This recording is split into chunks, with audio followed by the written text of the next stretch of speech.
पौराणिक काल में महान ऋषि कंडू हुआ करते थे, जिनका आश्रम गोमती नदी के तट पर था। एक बार की बात है, ऋषि कंडू ने घोर तपस्या करना शुरू किया। वो तपस्या में इतने लीन हो गए कि उन्हें किसी भी चीज का आभास ही नहीं होता था। इस तरह ऋषि को तपस्या में लीन देखकर देवराज इंद्र हमेशा की तरह घबरा गए। उन्हें यह डर सताने लगा कि कहीं ऋषि कंडू उनका स्वर्ग का सिंहासन छीन न ले। इसी डर के परिणाम स्वरूप इंद्रदेव ने ऋषि कुंडू की तपस्या भंग करने के लिए प्रम्बोचा नामक की अप्सरा को पृथ्वीलोक पर भेजने का निश्चय किया। एक संध्या नृत्य के बाद इंद्र ने प्रलम्बचा को अपने पास बुलाया, फिर उसे अपनी सारी योजना बताई। बिना कोई प्रश्न किए प्रलम्बचा इंद्र की योजना के मुताबिक पृथ्वीलोक के लिए प्रस्थान कर गई। पृथ्वीलोक पर प्रम्बोचा सीधे वहां पहुंची जहां ऋषि कंडू तपस्या में लीन थे। फिर प्रम्बोचा ने अपने शरारतों से ऋषि कंडू ध्यान तोड़ दिया।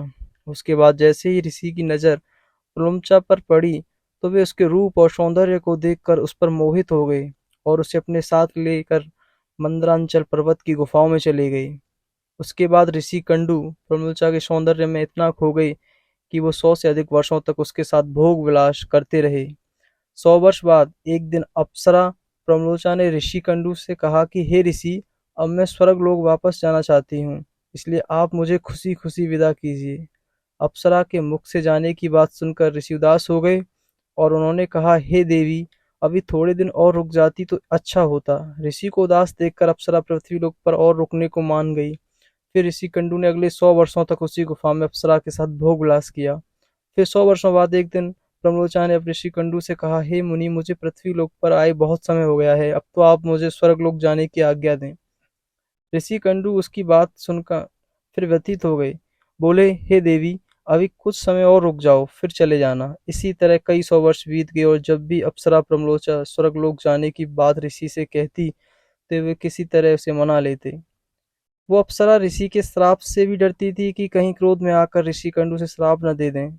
उधर महेश के काम वासना में लिप्त होने से अप्सरा के प्रति उनका प्रेम नित्य बढ़ता ही जा रहा। तपस्या पूजा पाठ का त्याग कर दिन रात ऋषि कंडू भोग विलास में डूबे रहते। एक दिन की बात है, ऋषि कंडू बड़ी तेजी से अपनी कुटिया से निकल रहे थे। तभी प्रमोचा उनके पास आई और पूछने लगी, हे मुनि, आप कहाँ जा रहे हैं? तब ऋषि कंडू ने कहा कि हे भद्रे, दिन अस्त हो चुका है, अतः मैं संध्योपासना करने जा रहा हूँ। अगर ऐसा नहीं किया तो मेरा धर्म नष्ट हो जाएगा। यह सुनकर प्रमलोचा मुस्कुराए बिना ना रह सके और बोली, हे सब वेदों के ज्ञाता, इतने वर्षों में क्या पहली बार सूर्यास्त हुआ है जो संध्या वंदन नहीं करेंगे तो आपका धर्म नष्ट हो जाएगा?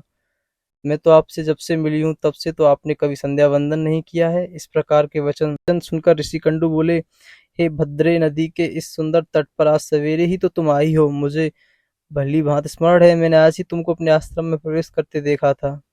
अतः अब दिन के समाप्त होने पर संध्या काल हुआ है, मुझे तो लगता है कि तुम मेरा उपहास कर रही हो।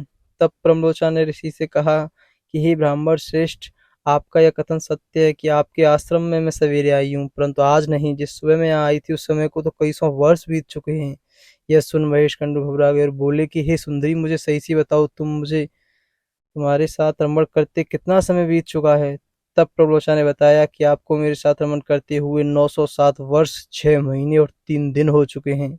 यह सुनकर ऋषि कंडू हैरान हो गए और बोले, हे प्रिय, क्या तुम सत्य कह रही हो या फिर मेरे साथ कोई मजाक कर रही हो? मुझे तो ऐसा प्रतीत होता है कि मैं तुम्हारे साथ एक दिन ही रहा हूँ। तब ऋचा बोली कि हे ब्राह्मण, मैं आपसे झूठ कैसे बोल सकती हूँ, वो भी उस समय जब आप अपने धर्म मार्ग का अनुसरण करने के लिए तत्पर होकर मुझसे पूछ रहे हो। मैं यहाँ किसी के कहने से आई थी। ऋषि, आप क्रोधित ना हो, मैं आपको सारी घटना सत्य बताती हूँ, परंतु हे ऋषि, मेरा इसमें कोई दोष नहीं है, इसलिए मुझे क्षमा कर दीजिएगा।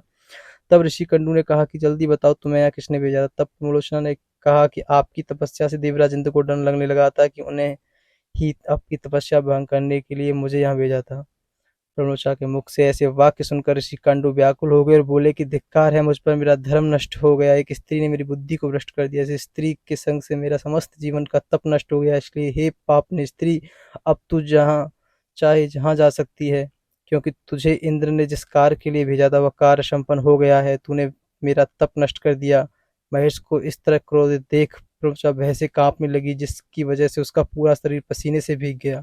उस समय ऋषि ने जो गर्भ प्रणोचा में स्थापित किया था, वह भी अप्सरा के रोम छिद्रों से निकलकर पसीने के रूप में उसके शरीर से बाहर आ गया।